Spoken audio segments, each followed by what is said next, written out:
نداء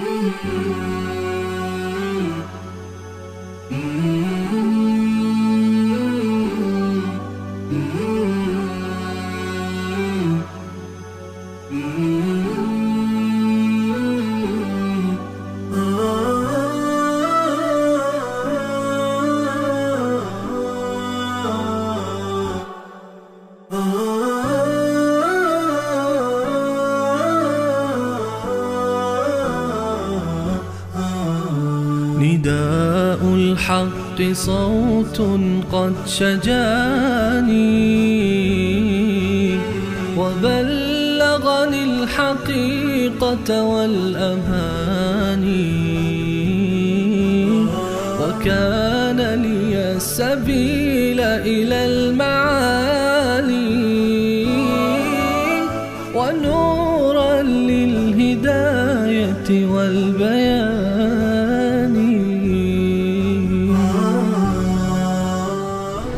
أعوذ بالله من الشيطان الرجيم. بسم الله الرحمن الرحيم. إن المسلمين والمسلمات والمؤمنين والمؤمنات والقانتين والقانتات والصادقين والصادقات والصابرين والصابرات والخاشعين والخاشعات والمتصدقين والمتصدقات والصائمين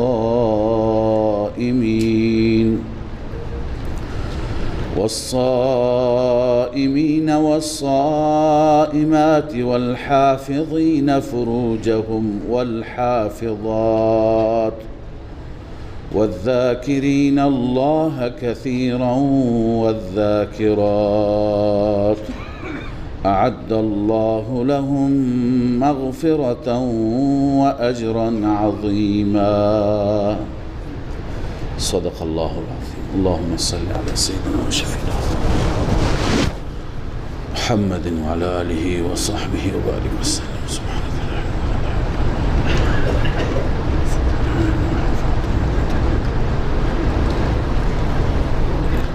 در آیات گذشته احکامی دستوراتی در ارتباط با ازواج مطهرات و همسران پاک رسول الله صلی الله علیه و سلم خواندیم. حال در آیه‌ای که تلاوت گردید، در این آیه صفاتی بیان شده که این صفات با صیغه هم مذکر ذکر شدند هم صیغه مؤنث، هم گویا این صفات را زنان میتونن داشته باشند هم مردان. هر دو قشر میتوانند با این صفات متصف بشند. خدای عزوجل مدار نجات و مدار موفقیت را بر این صفات بیان فرموده. اصلش اینه که قرآن کریم هر جا که هر آیه‌ای باشد که در اون آیه تکلیفی باشد، ما بندگان را خداوند مکلف بفرماید، آیه با هر صیغه‌ای باشد فرقی نمی کند، شامل مرد و زن میشه، مگر اینکه احکامی که مخصوص مردان باشند یا احکامی که مخصوص زنان باشند. بغیر از اون احکام خاص بقیه تمام دستورات خدای عزوجل شامل مرد و زن میشه، ولو اینکه با صیغه مذکر بیاد. مثلا خدا میفرماید اقیم الصلاة. اقیم الصلاة کسانی که عربی بلد هستند میدونند که شامل مردان میشه، ولی منظور مرد و زن هستند. آتوا الزکات، زکات بدهید، منظور مردان و زنان هستند. اتم الحج، مردان و زنان. کتب علیکم الصیام، مردان و زنان. بحث روزه، حج، احکام، همه صیغه هایی که ذکر می شوند چون که تغلیب و اکثریت با مردان است به اعتبار قوت، به اعتبار کیفیت، به این خاطر کلماتی ذکر شدن که مخصوص مردان، اما مراد مردان و زنان هستند. خب یکی از ازواج مطهرات ام سلمه رضی الله عنها بعضی گفتن و بعضی یک صحابی دیگه نام بردن. خدمت رسول اکرم صلی الله علیه وسلم ذکر کرد که یا رسول الله چرا خداوند عزوجل همیشه مردان را خطاب کرده و ما زنان را نادیده گرفته، ما زنان را خطاب نکرده، در حالی که زن در هر مسئله یک در کنار مرد هست، تابع مرد هست. بنابراین مفسرین میگویند که این آیات نازل شد که در این آیات همه این صفات ایمانی و اعمال هست، خلاصه کل اسلام و دین هست، اما با صیغه مذکر و مؤنث، با کلماتی و واژه‌هایی که مربوط به مردان و زنان. مثلا الله عزوجل می فرماید ان المسلمین والمسلمات والمؤمنین والمؤمنات، بدون شک مردان مسلمان و زنان مسلمان و مردان مؤمن و زنان مؤمن. هر یکی از این صفات که خدای عزوجل خواسته و این صفات را بیان کرده، آخر می فرماید اعد الله لهم مغفرة و اجرا عظیما، برای دارندگان این صفات خدای عزوجل مغفرت آماده کرده، بخشش و اجر عظیم منظور بهشت. الله تعالی برای کسانی که این صفات را داشته باشند، چه مرد باشند چه زن باشند، برای اونها بهشت و بخشش و رضایت خودش را فراهم فرموده. اما هر یکی از این صفات معنایی دارد. اسلام میگویند که دستورات خدا را ما اجرا بکنیم، اون دستوراتی که مربوط به ظاهر است، به اعضا و جوارح است. مثلا نماز بخونیم، روزه بگیریم، حج بریم، در جهاد همراهی بکنیم و احکام اینچنینی، به اینها عمل کردن، به اینها پایبند بودن، از معاصی و از گناهان دوری کردن، این هست اسلام. پس اسلام نام انقیاد و بجا آوری احکام هست به اعتبار ظاهر. اما ایمان نام یک کیفیت قلبی هست، کیفیت درونی انسانه که در دل انسان اعتقاد درستی به خدای بزرگ داشته باشه که خدای عزوجل واحد هست، لا شریک هست در ذات و صفات خودش. الله عزوجل همتا و نظیر ندارد. به تمام ایمانیات در دل ایمان داشته باشد، باور داشته باشد محمد صلی الله علیه وسلم رسول به حق و فرستاده او هست، قیامت حق است، بهشت حق است، جهنم حق است، ملائکه هستند، ایمان به تقدیر داریم و اینایی که در دل شما به اونها باور دارید و اعتقاد دارید، اینها رو میگن ایمان. و ایمان و اسلام هر دو لازم و ملزوم همدیگه هستند. یعنی نمیشه انسان بگه فقط به ایمان چنگ بزنه بدون اسلام یا اسلام بدون ایمان. مثلا منافقین اسلام داشتند، یعنی به ظاهر نماز میخوندند، در صف بودند، اما خدای عزوجل میفهمه و ما هم به مؤمنین، اینا ایمان ندارند. اسلام منهای ایمان به درد نمیخورد کسی فقط عمل بکنه. یا بعضی میگن اصل دل است، دل در دل اعتقاد داشته باشه دیگه یک رکعت نماز نمیخونه، اینم به درد نمیخوره. باید هم برای نجات هم ایمان باشد و هم اسلام باشد.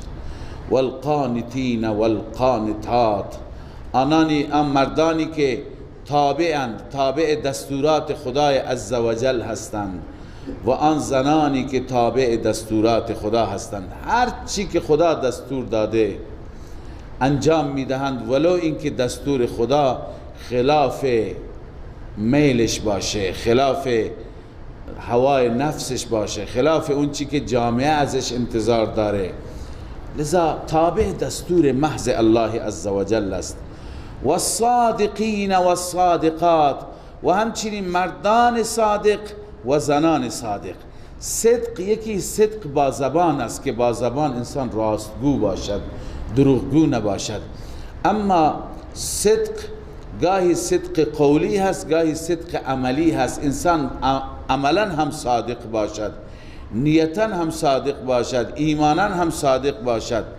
لذا یکی هست مثلا میگه من نماز میخونم برای خدا نمیخوند، برای ریا میخواند، این کاذب، این دروغ میگه، این برای خدا نماز نمیخونه. مثلا در عمل، در نیت، در هر چی که انسان باید صادق باشد. والصابرین والصابرات، و همچنین مردانی که صبر میکنند و زنانی که صبر میکنند. صبر هم یکی از دستورات الهی هست در قرآن کریم. صبر یکی همین مفهوم از صبر که ما در ذهن ما هست، صبر به وقت مصیبت، یه مشکلی برای کسی پیش آمد، مالی، جانی، داد و فریاد نکند، ناسپاسی نکند و خدای عزوجل را شاکر باشد، صبور باشد. این معنای صبر هست، ولی اینجا این معنا نیست. اینم یکی از صورتهای صبره. صبر بر سه قسمه، بر سه نوع هست. یکی هست صبر بر طاعت و بندگی، یعنی شما که عبادت میکنی خدا را استقامت کنید، واعبد ربک حتی یأتیک الیقین، تا دم موت خدا را عبادت کن. فقط مثلا نمازگزار ماه رمضان نباش، فقط تهجد خوان ماه رمضان نباش، صبر کن، یعنی ادامه بده. فقط با تقوا در ماه رمضان نباش، صبر کن، ادامه بده، همیشه با تقوا باش. پس در اعمال صبر کن. بعضی ها هستند که در اوقات خاص فقط عبادت میکنن. اصلش اینه که ما از دیگران این را به ارث بردیم، وساوس شیطان است، درس شیطان هست. مسیحیان معتقد هستند که هر چی که گناه و معصیت میکنی گناه بکن، فقط در روز کریسمس برو به کلیسا و اونجا یه مبلغی به اون پدر روحانی بده، اون تو را پاک میکند. لذا در همون روز خاص میشه مسیحی. خب این درس شیطانه. بعضی مسلمان ها الان همین اعتقاد را دارن، میگه هر چی که گناه میکنی، هر چی اشتباه میکنی اشکال نداره، فقط ماه رمضان بیا پایبند باش. یا به بعضی از ماها میگن که فقط در محرم بیا همون 10 روز خوب گریه بکن، دیگه شستشو میشی، پاک میشی. اینطور نیست. ما باید اگر طاعت و بندگی برای خدا میکنیم باید همیشه بکنیم، باید بر اون استقامت داشته باشیم تا دم موت. فقط مسلمان رمضانی نباشیم، ایام حج نباشیم، یا مذهبی ماه محرم فقط نباشیم، بلکه همیشه انسان دیندار باشد، تابع شریعت باشد، تابع خدا باشد. این یک نوع صبر هست، صبر بر طاعت و بندگی. یکی دیگه هست صبر بر ترک معصیت. گناه را که ترک کردی برای همیشه ترک کن. این صبر خیلی مهم و خیلی مشکل است. خیلی از جوانها شکایت میکنن، میگن ما 10 بار توبه میکنیم، هی دوباره توبه میشکند. صبر کنید، سخته، ولی اگر انسان استقامت بکند شیرینی و لذتش را هم در دنیا میبیند و هم در آخرت میبیند. انسان باید بر معصیت و ترک معصیت صبور باشد، تحملش را بالا ببرد، هر چه شیطان وسواس میکند استقامت بکند. اینم صبره. و صبر سوم همین صبر بر مصیبت است. لذا الله عزوجل می فرماید مردانی که صابرند و زنانی که صابرند، والخاشعین والخاشعات، مردانی که فروتنی میکنند و زنانی که فروتنی میکنند. الله عزوجل هم در این آیه شریفه ایمانیات را بیان می فرماید، هم اعمال را بیان می فرماید، هم اخلاق بیان می فرماید. اخلاق هم خیلی مهم هست. انسان متکبر نباشد، انسان متجبر نباشد. انسانی که خدای عزوجل کمالی بهش داده، یکی را علم داده، یکی را مقام داده، پست داده، ریاست داده، یکی را عرض کنم سواد و مدرک داده، به یکی پول داده الله، به یکی قهرمانی و جوانی داده. هر یکی را الله عزوجل یک هنری داده، همه را به یکی نداده، به همه داده. به یکی الان ما اطراف خودمون را مطالعه بکنیم، یکی یک حسنی داره دیگری نداره، دیگری دیگه نعمتی داره اون دیگری نداره. الله به هر یکی یک چیز داده. اینها را داده برای شکر نه برای تکبر.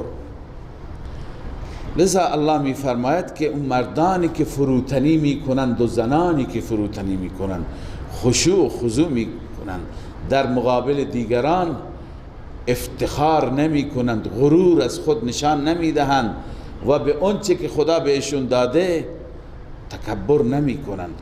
والمتصدقین والمتصدقات، مردانی که صدقه می کنند و زنانی که صدقه می کنند. صدقه هر دو نوع صدقه را شامل است. صدقه فرضی مثل زکات، مثل فطریه، یا غیر فرضی که شما همینطور به صورت نفلی بدهید، چه مردان چه زنان. والصائمین والصائمات، و مردانی که روزه میگیرند و زنانی که روزه میگیرند، چه روزه فرضی چه روزه نفلی. والحافظین فروجهم والحافظات، مردانی که عفتشون را حفظ میکنند و زنانی که عفتشون را حفظ میکنند، چشم گوششون را هم حفاظت میکنند، حیا و عفتشون را، پاکی و پاک دامنیشون را حفظ میکنند. اینها را الله میفرماید کسانی که دارندگان این صفات ایمانی، عملی، اخلاقی هستند. و آخرین صفت والذاکرین الله کثیرا والذاکرات، مردانی که الله را به کثرت ذکر می کنند و زنانی که الله را به کثرت ذکر می کنند. به کثرت آمده. ذکر عبادتی هست بسیار سهل، آسان، هیچ شرطی ندارد، نه شرط طهارت دارد، نه شرط حالت خاص، بیست، بشین، بخواب، نه شرط ارز کنم رو به قبله دارد، نه شرط وقت دارد، نه مکان، نه زمان. هر جا همه وقت، مگر در جاهای خاصی که مناسب نیستند. انسان الله را ذکر بکند، اما انتظاری که رب سبحانه و تعالی از بندگانش، از من و شما دارد، ذکر کثیر است، ذکر زیاد. ذکر زیاد حدش چیه؟ اندازهش چیه؟ حضرت عبدالله ابن عباس رضی الله عنهما که رئیس مفسران است، برای ذکر کثیر فرمود، قال ابن عباس الذکر الكثیر الا ینسى جل شأنه، یعنی خدا را به اندازه یاد کن که فراموش نشه، هیچ لحظه از یاد خدا غافل نباش. حتی اگر به زبانت یاد نمی کنی، همین که مواظب باش که خدا از تو ناراضی نشه، خدا گرفتارت نکنه. اینم ذکر خداست. بر اساس این گفته که انسان خدا را فراموش نکند و روی ذالک عن مجاهد، از مجاهد هم نقل شده. پس الله را به کثرت یاد کردن. خدای عزوجل هر جا که ذکر را آورده این صفت کثرت آورده. ما در رکوع بعد انشاءالله همین امروز میخوانیم، الله میفرماید یا ایها الذین آمنوا اذکروا الله ذکرا کثیرا، ای مؤمنین خدا را به کثرت یاد کنید. هر جا به کثرت است. در جای دیگه میفرماید وسبحوه بکرة، همین جا وسبحوه بکرة و اصیلا، صبح و شام. صبح و شام کنایه از دوام است، یعنی همیشه الله را یاد کنید. پس خدای عزوجل این انتظار را دارد از من و شما که در هیچ پاسی از اوقاتمون از ربمون غافل نباشیم، فراموش نباشیم، همیشه بیادش باشیم. صبح و شام به معنی دوام هست، علی دوام هست. اگر بنده اینطور باشه، همیشه به یاد خدا باشد، همیشه ذکر خدا بر زبانش جاری باشد، خب این بنده دیگه یک جایگاه ویژه‌ای نزد خدای عزوجل داره.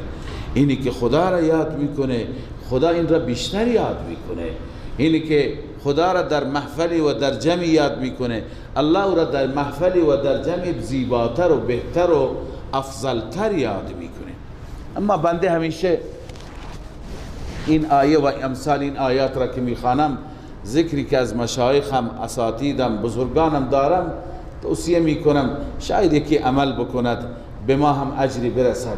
اون اینه که ما اگر برای خودمون یه حدی تعیین بکنیم و خودمون را پایبند بدانیم، توفیق بیشتری میشه و بهتری میشه که ما ذکر بکنیم. چند تا اذکار هستن که بنده عرض میکنم، این اذکار در احادیث گوهربار رسول اکرم صلی الله علیه وسلم بهترین اذکار ذکر شدند. مثلا اولی هست لا اله الا الله. ما بیاییم روزانه 100 بار صبح، 100 بار بعد از ظهر، یعنی بعد از عصر تا آخر شب، صبح بعد از فجر تا عرض کنم که ظهر و بعد از ظهر 100 بار لا اله الا الله بگیم. لا اله الا الله توحیده، اعتراف به یگانگی خدای عزوجل هست، ایمان هست. افضل الذکر لا اله الا الله. رسول الله فرمود بهترین ذکر لا اله الا الله هست و فرمود من قال لا اله الا الله دخل الجنه. هر کسی که لا اله الا الله بگه وارد بهشت میشه. لذا روزانه این ذکر را ما در ترتیبات خودمون و برنامه ذکر خودمون بگنجانیم. به این ترتیب بزرگان میفهمند که به خاطر اینکه آسانتر بشه 99 بار بگیم لا اله الا الله، لا اله الا الله. بار صدم بگیم لا اله الا الله محمد رسول الله. 100 بار دیگه سبحان الله و بحمده سبحان الله العظیم. این سبحان الله و بحمده شمایی که در درس‌های آخر درس صحیح بخاری بودید، آخرین حدیثه که رسول الله صلی الله علیه و سلم در رابطه با اینها فرمود که کلمتان حبیبتان الی الرحمن خفیفتان علی اللسان ثقیلتان فی المیزان. دو کلمه، دو جمله هستند که پیش رحمان بسیار محبوب و دوست داشتنی هستند. الله اینها را خیلی دوست دارد. بر زبان بسیار سبک و آسان، خفیفتان علی اللسان ثقیلتان فی المیزان. وقتی که روز قیامت اینها را در ترازوی اعمال بگذارند، سبحان الله، خیلی اینها سنگینند، اینها وزنه هستند. سبحان الله و بحمده سبحان الله العظیم، که در این هر دو کلمه هم تسبیح و توحید و تقدیس الله عزوجل است و هم حمد و ستایش الله عزوجل است. پس 100 مرتبه صبح، 100 مرتبه بعد از ظهر بگین سبحان الله و بحمده سبحان الله العظیم. 100 مرتبه لا حول ولا قوة الا بالله العلی العظیم، که لا حول ولا قوة الا بالله العلی العظیم ذکری هست که در احادیث به کثرت تشویق شدیم ما که این را بخوانیم. لا حول ولا قوة الا بالله العلی العظیم معنیش هم جالبه که انسان از خود سلب می کند هر نوع توانی را، هر نوع قدرتی را. من هر چی دارم از فضل ربم دارم. اگر 2 رکعت نماز می خوانم، من به توفیق ربم می خوانم. وقتی که مؤذن میگه حی علی الصلاة، شما چه پاسخ میدید؟ لا حول ولا قوة الا بالله. یعنی من کی باشم که این توان را داشته باشم مگر ربم به من قدرت بده، رب به من توانایی بده. پس لا حول ولا قوة الا بالله برای این هست. و حتی در روایات آمده که این کلمه و این ذکر برای دفع وساوس بسیار مفید است. کسی که وسواس دارد لا حول ولا قوة بخواند، به کثرت بخواند، الله عزوجل وسواس را از او دور می کند. و بسیاری از مریضی های روحی روانی که امروز اکثر ما داریم و مردم ما و به ویژه جوانهای ما دارند، فشار اقتصادی، فشار مالی، فشار خانواده، فشار سیاسی و انواع فشارها.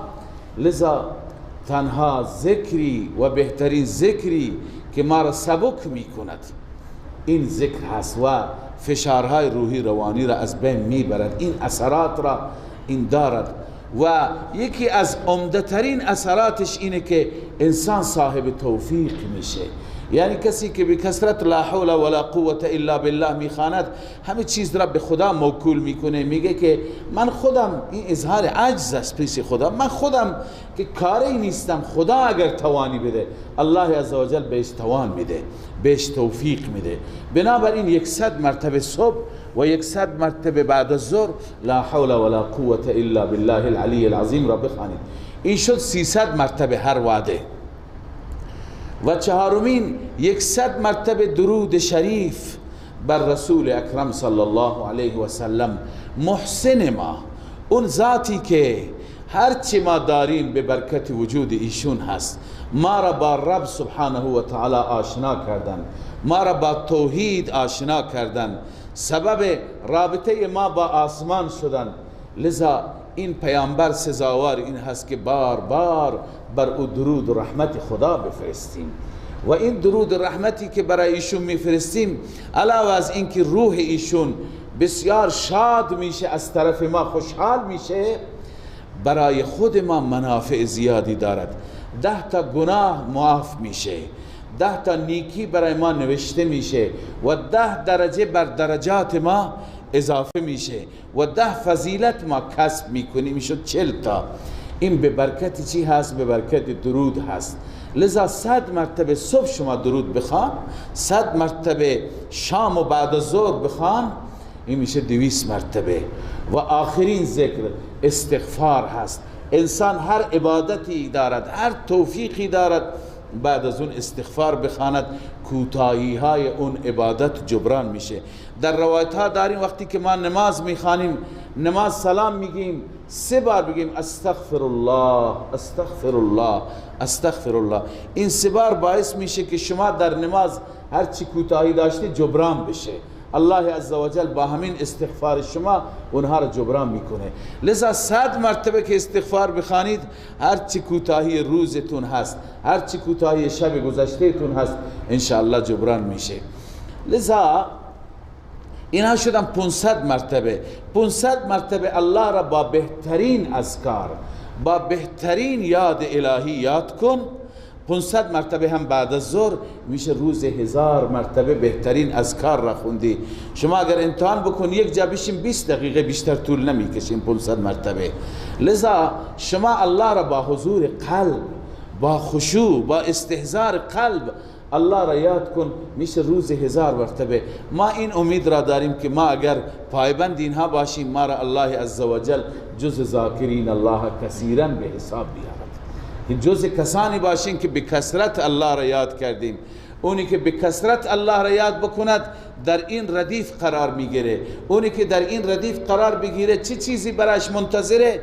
الله می فرماید اعد الله لهم مغفرة و اجرا عظیما.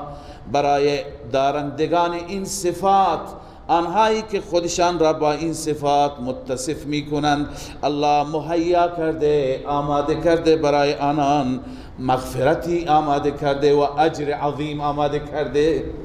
هم مغفرت، خدا اونها را می بخشه. این ما میگیم در اصطلاح دفع مضرت. دفع مضرت یعنی هر ضرر، هر آسیب، هر خطر از شما دور میشه. وقتی که مغفرت میشی دیگه هر چی گناه است، هر اشتباهی هست، دیگه به کیفر اون اعمال نمیرسیم. اونها را الله تعالی به الله عزوجل نابود میکنند، محو میکند سیئات را. مغفرت به این معنی هست. و بعد نه تنها که پرونده ما صاف میشه هیچی به هیچی، بلکه و اجرا عظیما، جلب منفعت. الله عزوجل اجر و پاداش بسیار عظیم به این انسان و این انسانها عنایت میکند. الله عزوجل به ما توفیق بده که ما فقط اینها را میخوانیم یاد نگیریم، به اینها عمل بکنیم. این صفاتی که قرآن از ما انتظار دارد، رب مهربان از ما انتظار دارد، این صفات را ما در زندگی خودمون داشته باشیم. بعد از این عرض کردم در جواب کسانی بود که چرا خدا فقط مردان را یاد کرده. الله فرمود بگی این مرد و زن این صفات را داشته باشید، من مغفرتم شامل حال شما میشه و اجر و پاداش عظیم به شما عطا میکنم.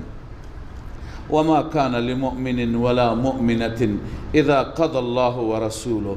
بعد از این خدای عزوجل در این آیه می فرماید که هیچ مؤمن و هیچ مؤمنه نباید از دستور رسول مکرم صلی الله علیه و سلم سرپیچی بکند.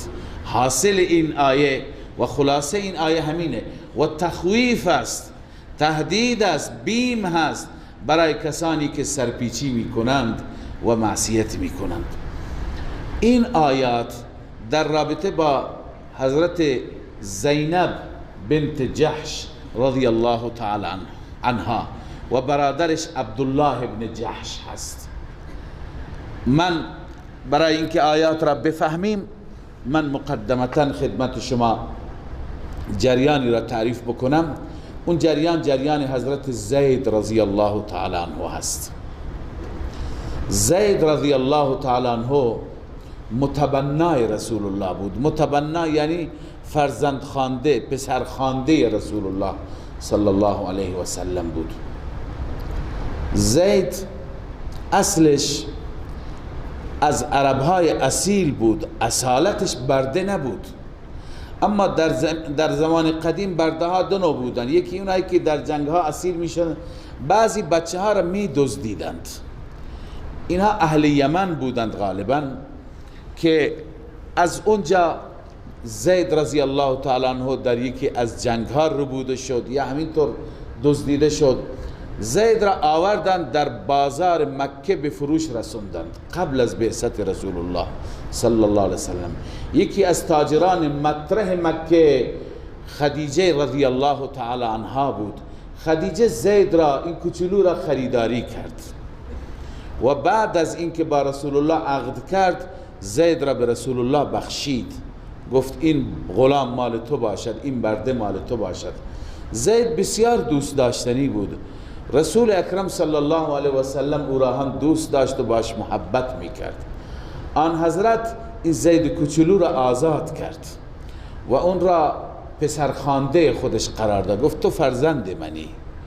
لذا بعد از اون نمی گفتن زید ابن حارثه، اسم پدرش حارثه بود، زید ابن محمد می گفتن. حتی در تاریخ داریم که پدر و عموی زید با خبر شدن میگشتن، سرگردان بودن برای فرزندشون. کسی خبر داد که زید در دست خانواده هست در مکه.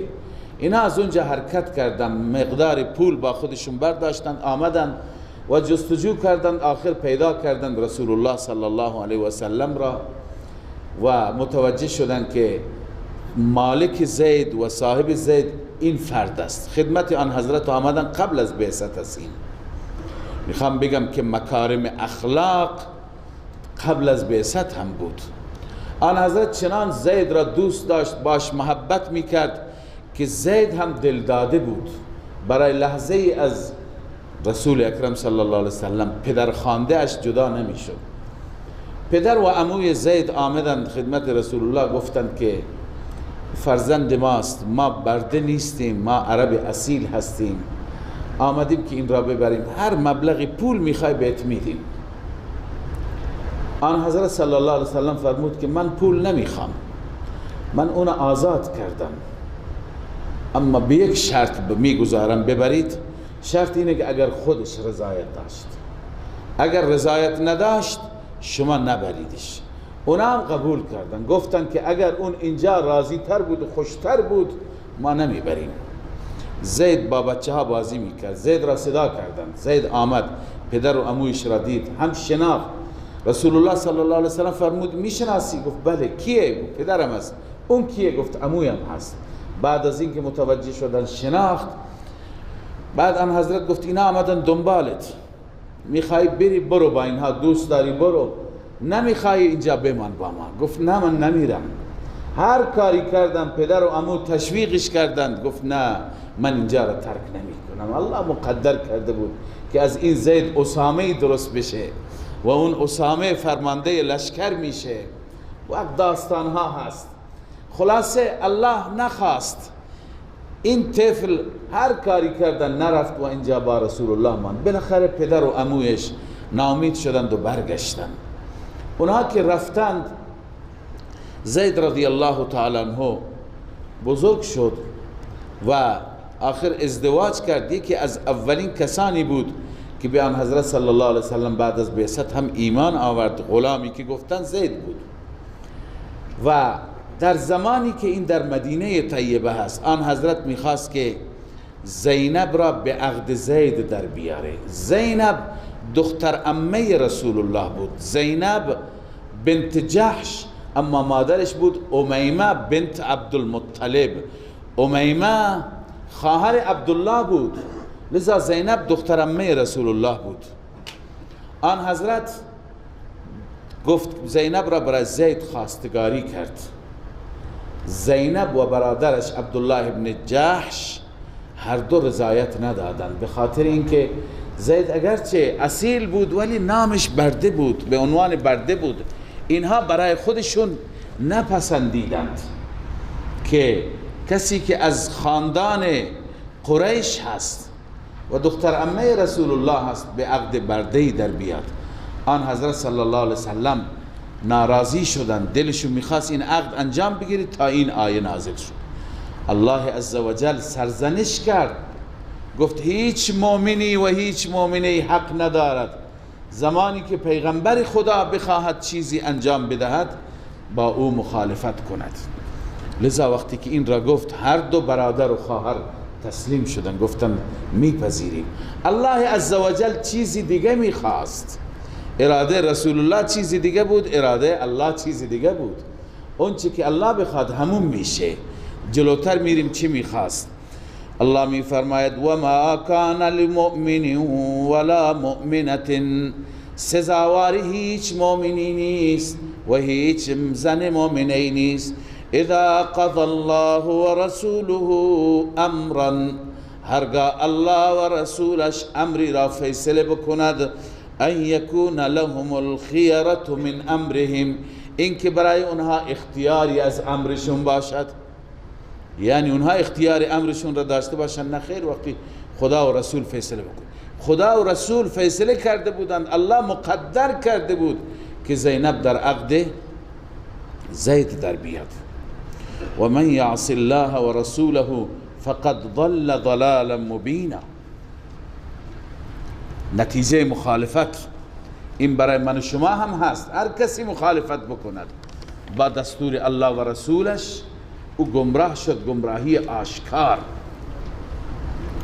بالاخره وقتی که این آیه نازل شد، اینا مؤمن بودند، فوراً تن دادند، راضی شدند. بعد از اینکه راضی شدند به عقد زید در آمد. اما بعد از مدت ناسازگاری شد. اینها اصلا با هم دیگه زندگی خوبی نکردند از همون ابتدا. و حتی در روایات تفسیری هست که نزدیک زینب هم نرفت زید. بالاخره الله اینطور مقدر کرده بود. هر روز زید می آمد خدمت رسول الله، شکایت می کرد، می گفت که با ما نمی سازه، نمیشه، میخوام ترکش بکنم. رسول الله می گفت نه، امسک علیک زوجک، مبادا این کار را بکنی، شوهر زنت را نگه دار، واتق الله، از خدا بترس، نکن این کار را. الله عزوجل اینجا ظاهر میکنه پیغمبر خدا از چیز دیگه بیم داشت، از چیز دیگه میترسید و همونطور که میترسید شد. پیغمبر از این میترسید که این دختر عمه ام را مجبور کردم با زید ازدواج بکنه. او که راضی نبود، به خاطر من تن داد. حال وقتی که زید طلاقش بده، زندگیش خراب بشه، من باید ازش دلجویی بکنم و من اگر عقدش بکنم، میدونست که این عقد اشکال نداره. اما قریش چی خواهند گفت؟ قریش خواهند گفت که ببین زن فرزندش را، پسر خاندش بود، فرزند زن را طلاق میده، پدر زن را ازدواج میکنه، این چه دینی هست؟ اون وقت اونها بر دین میتازن، بر دین ایراد میگیرن، از این ناراحت بود. اما نمیدانست که الله بهش دستور میده باید ازدواج کنی. خدای عزوجل بعداً به پیغمبر دستور داد و بعضی میگن یک خطری و یک بیمی که آن حضرت داشت همین دستور بود که وقتی دستوری از طرف الله عزوجل صادر نشه. چنانچه صادر شد. الله می فرماید و اذ تقول للذی انعم الله علیه و انعمت علیه، زمانی که تو می گفتی به اون انسانی که الله بر او احسان کرد، یعنی زید بن حارثه، و انعمت علیه، و اون انسانی که تو بر او احسان کردی تمام زندگی مدیون تو هست، تو به او می گفتی امسک علیک زوجک، همسرت را نگه دار، واتق الله، از الله پروا داشته باش، از الله بترس، و تخفی فی نفسک ما الله مبدی، الله می فرماید تو در دلت مخفی می کردی اون چیزی را که الله ظاهرش می کنه. الله از ته دل خبر داره، اما رسول الله نه. الله از اسرار سینه ها خبر داره. الله می دانست حبیبش از چه چیزی بیم داره. و تخفی فی نفسک، تو در دلت مخفی می کردی، ما الله مبدی، آن چیزی را که الله ظاهر می کرد، و تخشى الناس، تو از مردم و از حرف و حدیث مردم می ترسیدی، اما والله احق ان تخشاه، الله سزاوارتر است که از او بترسید، از مردم نترس. مردم چه خواهند گفت پروایی نیست، از الله بترس. سبحان الله. الله عزوجل بعضی رسومات را میخواهد از بین ببرد به وسیله پیامبر خودش، که پیامبر اول عمل بکند، اول پیامبر خودش ازدواج بکند با زن پسرخوانده اش. لذا الله میفرماید فلما قضا زید منها، وقتی که تمام کرد زید آن را، یعنی طلاق داد، یعنی طلاق داد، بین زید و او فیصله شد. زید واقعا افتخاری هست برای این صحابی، تنها صحابی هست که نامش در قرآن آمده، اسم ابو بکر نیست، اسم عمر نیست، گرچه اشارات زیاده، اسم علی و عثمان نیست. این صحابی ذکرش تو قرآن آمده. چرا آمده؟ والله اعلم. یک نکته مفسرین گفتند خیلی به دل می‌نشیند این نکته. اون نکته این است که ما در اول همین سوره خواندیم که از این به بعد پسرخوانده ها را به نام پدرخوانده ها صدا نکنید، به نام پدرهای اصلیشون نگید. مثلا زید ابن محمد، بگید زید ابن حارثه. یکی از افتخارات زید این بود که بهش میگفتن زید ابن محمد. خدا دستور داد از این به بعد نه، بگو زید ابن حارثه. زید دلش شکست، پریشان شد که تا به حال منسوب بودم به سوی نبی خدا، به سوی بهترین انسان روی زمین، از این به بعد کسی منو نمیگه زید ابن محمد. از این دل شکست الله عزوجل جبرانش کرد. الله گفت که اسمت را تو قرآن تو کلام میارم که تا قیامت تلاوت بشه، قرائت بشه، که هر کسی بگه زید 30 تا نیکی بهش میرسه. زید هر حرفی 10 نیکی است، نه تو اون حدیث زید 10 نیکی، یا 10 نیکی، دال 10 نیکی، میشه 30 نیکی. لذا زید، ای زید به تو چنان شرفی میرسه، به تو چنان جایگاهی میرسه که نامت را کسی ذکر میکنه هم بهش ثواب میرسه.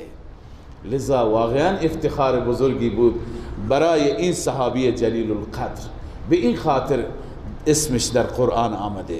علی ای حال فلما قضا زید منها وطرا، زمانی که کامل کرد زید از او، وطر به معنی حاجت، منظور اینه که تمام کرد با او، طلاق داد او را.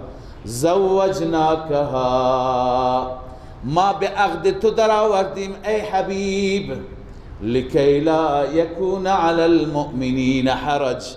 چرا؟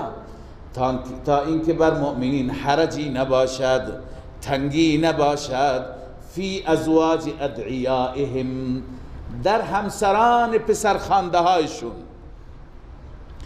در همسران پسرخوانده. از اینجا معلوم میشه که پسرخوانده محرم انسان نمیشه به این معنی که همسرش بگیم عروس انسان. تمام این خواندگی هایی که ما داریم، یکی هست میگه ما با هم برادر و خواهریم، یکی هست میگه ما با هم فرزند و مادریم، یکی پدر و دختریم. یعنی پدر خواندگی میشه، این میشه دختر دینی او میشه پدر دینی این. 100 بار پدر دینی باشی هیچ وقت محرم نمیشه. 100 بار برادر و خواهر دینی بشید محرم نمیشه. خیلی با هم راحتند، نشست و برخاست، رفت و آمد، خلوت، با هم میشینند میخندند. شما مگه چه محرمیتی دارید؟ میگه ما برادر و خواهر دینی هستیم. الیاذ بالله، برادر و خواهر دینی یعنی چه؟ لذا وقتی که رسول اکرم صلی الله علیه و سلم که زید را از کوچکی بزرگش کرده، فرزندش خوانده و نه رسول الله دلش میخواد زید از او جدا بشه به عنوان پسر خوانده و نه زید خودش میخواد، ولی خدا انجام میده و بعد میفرماید که زن سابقش محرمت نیست، باید باش عقد کنی. پس دیگران کی هستن که میگن ما پدر و پسریم و پدر و دختریم و مادر و فرزندیم، لذا مادری و فرزندی محرمیت ایجاد نمی کند. تا که نباشد بر مؤمنین حرجی فی ازواج، در همسران ادعیائهم، پسرخوانده هایشون. یعنی هر مؤمنی وقتی پسرخواندهش مرد یا زنش را طلاق داد میتونه با زنش ازدواج کنه. اذا قضوا منهن وطرا، یعنی وقتی که اونها هم تمام بکنن، ای طلقها، وقتی که اون دعی زنش خودش را طلاق بده. و کان امر الله مفعولا، این دستور خدا و امر خدا شدنی هست. یعنی باید این انجام بشه، اجرایی بشه، عملی بشه. شد، بعد از اون دیگه این رسم شکست. ما کان علی النبی من حرج فیما فرض الله له. اینجا جواب طعنه زنان است، اونهایی که میگفتند چرا پیغمبر با عروس خودش ازدواج کرد. بعد از اون رسول الله صلی الله علیه وسلم با زینب ازدواج کرد. الله میفرماید ما کان علی النبی من حرج، بر پیامبر بر نبی هیچ حرجی نیست، هیچ تنگی نیست. فیما فرض الله له، در آنچه که خدا او را حکم داده، تعیین کرده برایش، تعیین کرده تکوینا یا تشریعا. هر چیزی را برای رسول الله تعیین کرده. تکوینا مثلا از این پدر متولد بشه، از این مادر به دنیا بیاد، این عموشه، اون پدر بزرگ و جدشه. تشریعا این که این کار را بکن، اون دستور را. بعضی ها را، همین همسران را هم الله عزوجل بعضی دستور دادند که اینها را عقد کن، مثل زینب رضی الله عنها را، عایشه رضی الله عنها را. لذا بر پیغمبر هیچ حرجی نیست. سنت الله فی الذین خلو من قبل، ای سن الله سنتا، این روش الهی هست، سنت الهی هست در پیشینیان.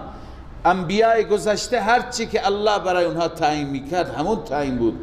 و سنت الله فی الذین خلو من قبل و کان امر الله قدرا مقدورا. دستور خدا، امر خدا و حکم خدا یک حد معین و مشخصی دارد. برای هر یکی هر چی الله مقدر کرده اون شدنی است، برو برگشت نداره. لذا جای طعنه و جای اعتراض و جای انتقاد ندارد. الذين يبلغون رسالات الله، اینجا تأکید تعمیل است. یعنی کسانی که حامل رسالات الهی هستن اونا نباید از حرف و حدیث مردم پروا داشته باشند، از مردم بترسند، از قیل و قال مردم اونا متاثر بشن. اونا باید فقط از رب بترسند، سعی بکنن که تک تک دستورات رب اجرایی و عملی بشه. الذين يبلغون رسالات الله، آنانی که رسالات الهی را میرسانند قولا و فعلا. این رسالت الهی فعلا بود، رسول الله دستور یافت بره عقد بکند، این یک رسالت فعلی بود. و یخشونه و از او میترسند در این باب، ولا یخشون احدا الا الله، از هیچ کسی جز الله نمیترسند. این علت است. و کفا بالله حسیبا، الله کافی است از نظر حساب رس. همون حساب و کتابی که خدا میگیره همون کافی است. مردم هر چی حساب رسی میکنن پرواه نکن. ما کان محمد ابا احد من رجالکم، محمد پدر هیچ کسی از مردان نیست. فرزندانش در طفولیت رفتند به ملاقات الله. ابراهیم که از ماریه قبطیه پیدا شد، 3 تای دیگه یا 2 تای دیگه اختلاف روایت است، از خدیجه رضی الله عنها، عبدالله، طاهر و بعضی گفتن طیب، بعضی گفتن طیب لقبش بود. 3 تا اینها، یکی ابراهیم جان، 4 تا اینها قبلا در همون کوچکی طفولیت فوت کردن، نموندند. زید هم که زید ابن محمد بود، اون را هم الله فرمود که اون دیگه از این به بعد زید ابن حارثه است. پس پیامبر پدر هیچ یک از مردان نیست که بگیم فرزندش زنی داشته. ما کان محمد ابا احد من رجالکم، محمد نیست پدر هیچ یک از مردان شما، ولکن رسول الله، اما رسول الله است، یعنی پدر روحانی تمام امت است، پدر همه ماست.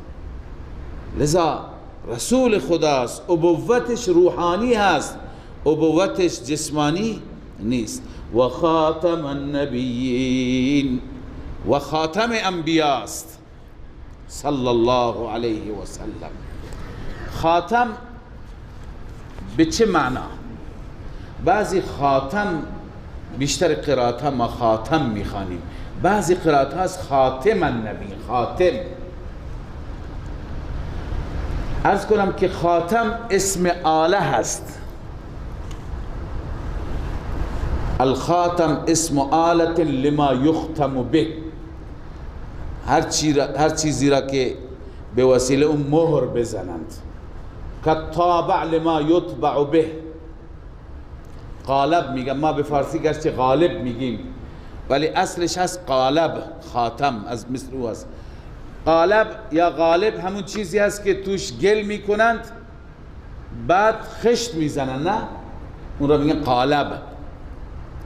یعنی ما یقلب به، اونی که چپش میکنند و خشت درست میشه. پس خاتم اونی که اون را هم چپه میکنن میزنن مهر زده میشه. پس خاتم به معنی مهر هست. به این معنی یه چیزی را که مهر را در پایان میزنن. شما نامه بنویس، آخر چی میکنی؟ مهرش میزنی. یا پاکت را میبندی، پلم وقتی میکنن مهر میزنند. مهر یعنی پلم، مهر یعنی پایان، یعنی تمام. لذا سلسله انبیاء را الله عزوجل از خاتم آغاز فرموده بود.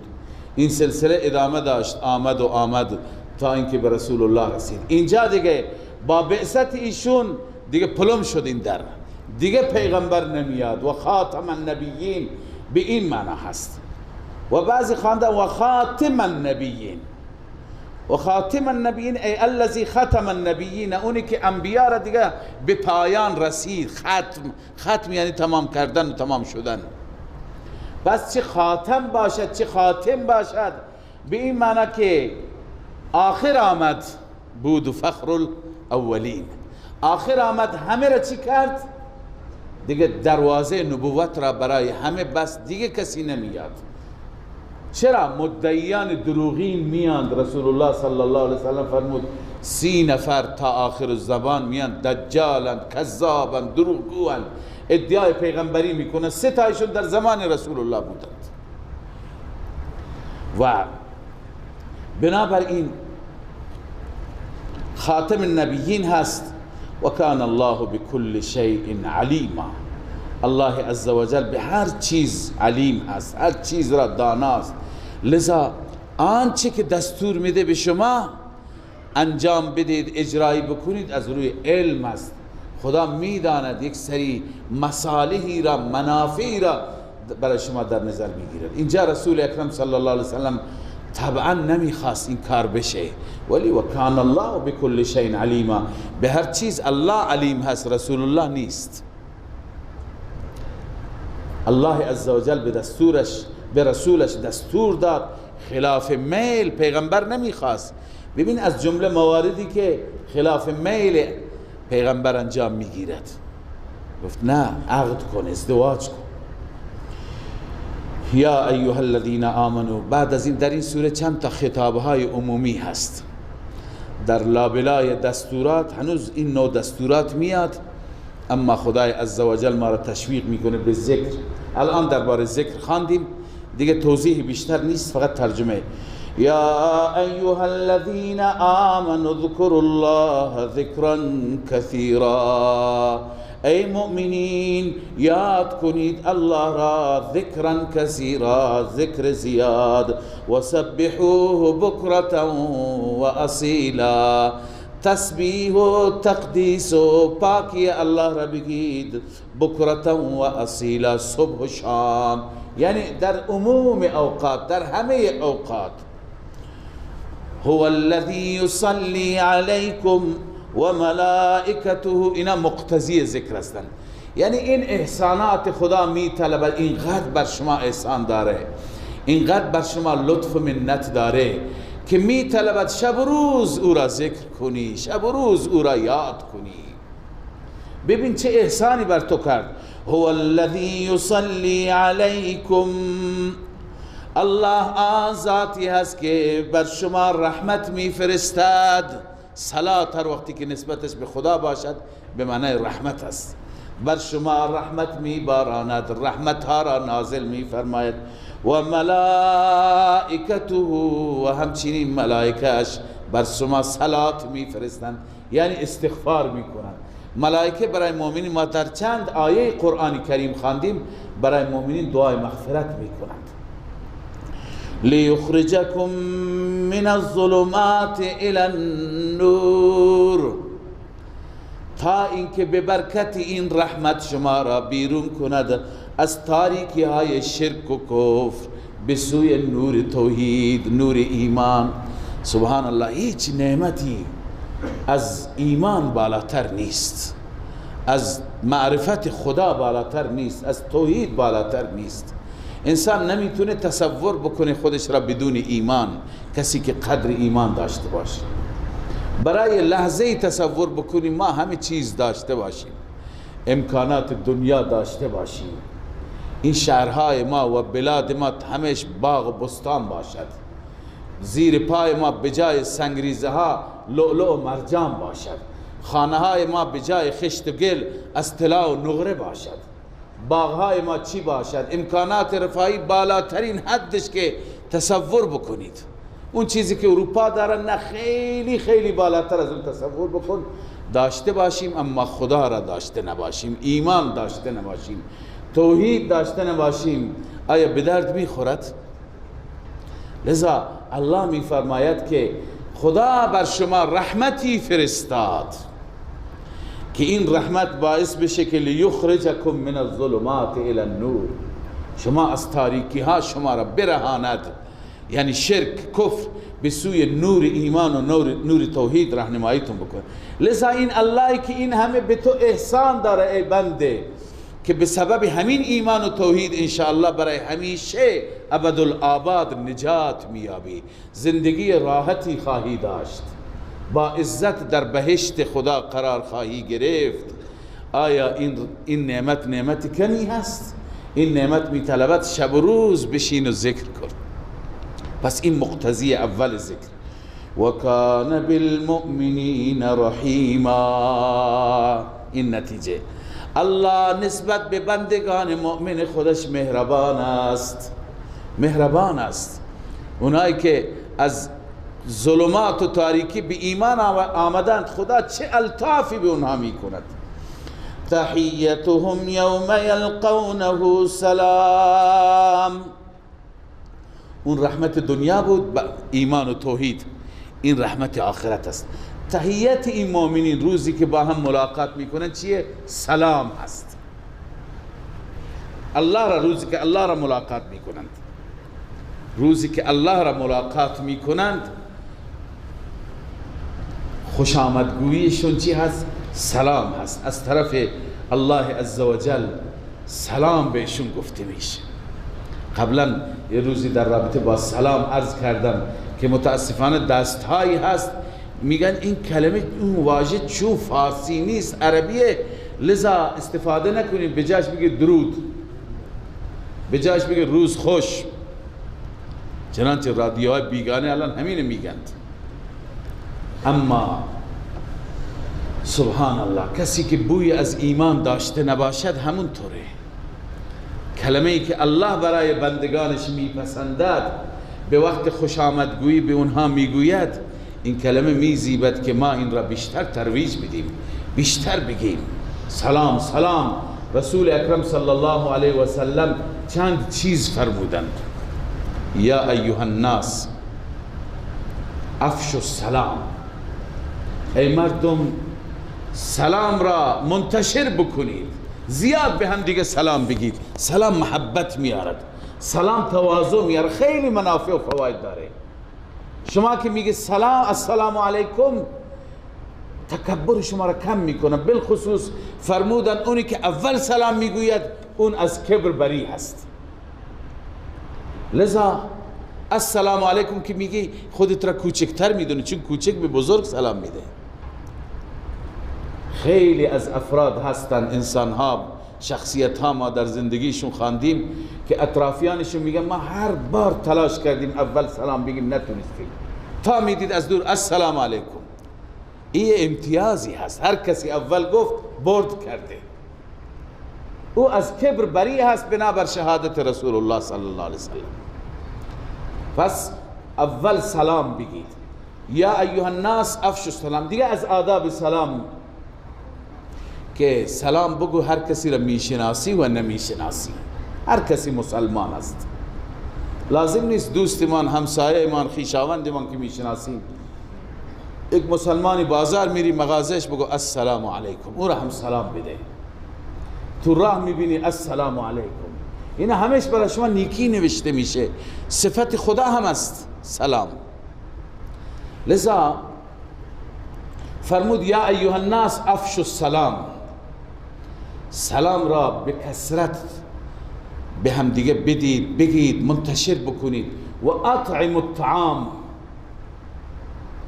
و دوم شاید ترتیبش اشتباه بگم، دوم اینه که همدیگر را غذا بدید، یعنی همدیگر را اکرام کنید، سفره برای همدیگر پهن کنید، همدیگر را دعوت کنید. اینم محبت میاره، هم سلام محبت میاره، هم غذا و نان محبت میاره، سفره محبت میاره.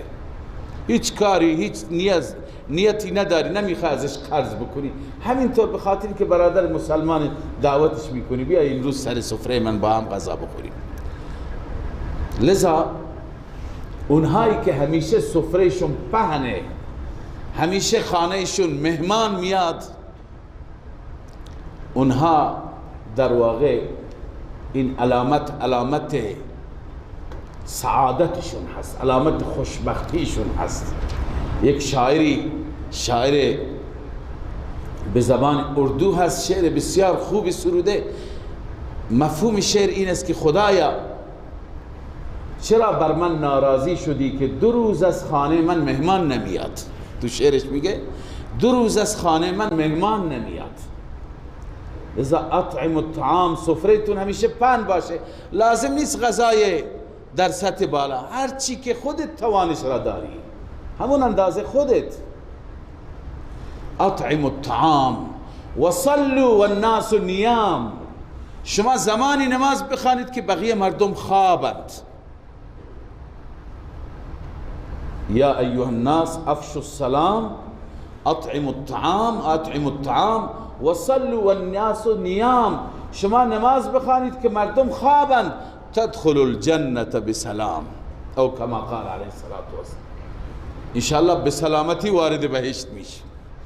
پس اینها سلام گفتن از اون کارهایی هست که ما را به بهشت میبرد انشاءالله.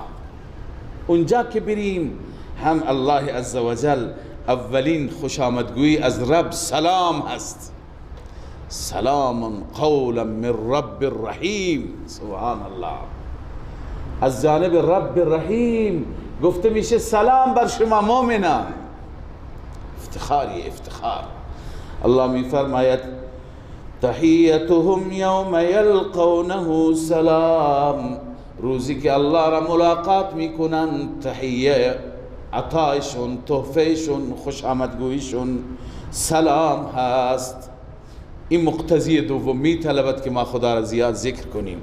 و اعد لهم اجرا کریما، الله برایشون اجر معزز آماده کرده، جایگاه معزز و اجر معزز. یا ایها النبی انا ارسلناک شاهدا و مبشرا و نذیرا. یک خطاب متوجه ما مؤمنین بود، یک خطاب متوجه رسول الله راست.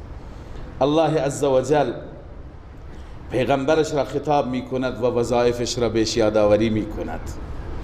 یا ایها النبی انا ارسلناک شاهدا، ای پیامبر ما تو را به عنوان شاهد فرستادیم.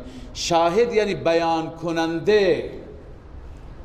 شاه عبدالقادر رحمه الله از تفسیر کنندگان قوی قرآن مجید است، نوشته شاهد به زبان اردو نیست بتانے والے، کسی که بیان میکنند مطالب را، مطالب حق را برای مردم.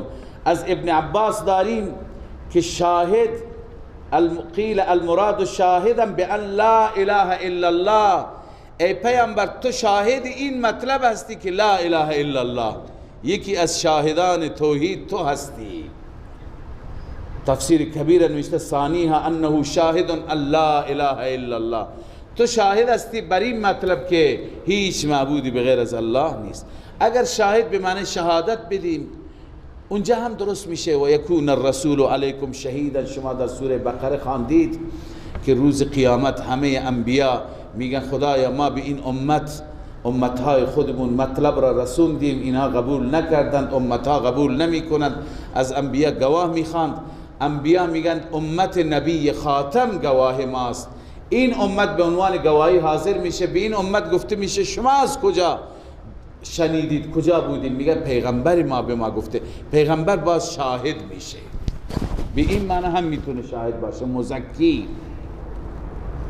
علی ای حال شاهد هستی که لا اله الا الله، و مبشرا مژده دهنده هستی کسانی که در مقابل حق تسلیم میشن، و نذیرا و ترساننده و بیم دهنده هستی کسانی که انکار میکنن، و داعیا الی الله باذنه، به اذن و توفیق الله عزوجل داعی هستی به سوی دین الله، و سراجا منیرا و چراغ روشن و درخشنده هستی.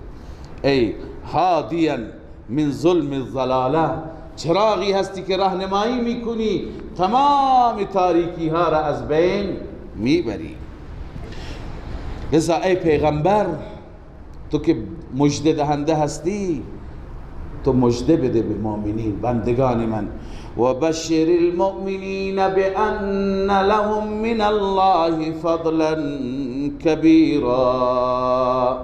سبحان الله، خداوند چقدر میخواد به ما اطمینان بده که آینده ما انشاءالله خوب است اگر ایمان واقعی داشته باشه. خود خداوند خطاب به ما فرمود و اعد لهم اجرا کریما.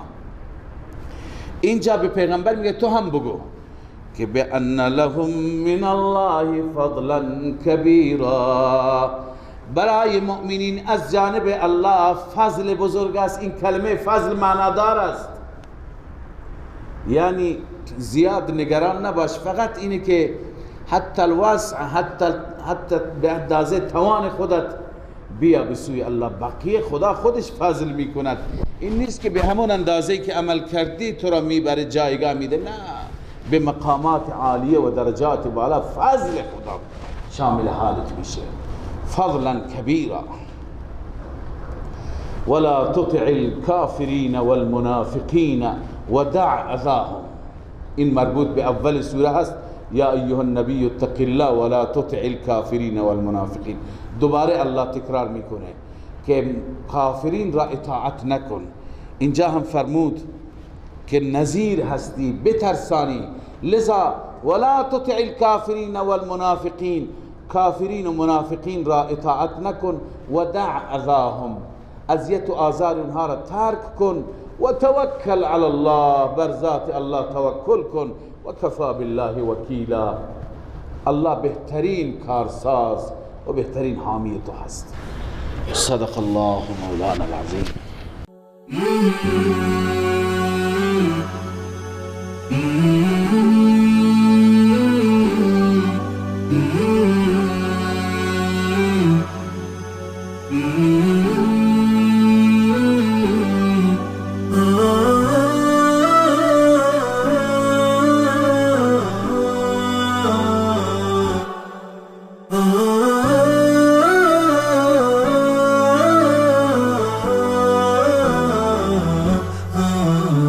نداء الحق صوت قد شجاني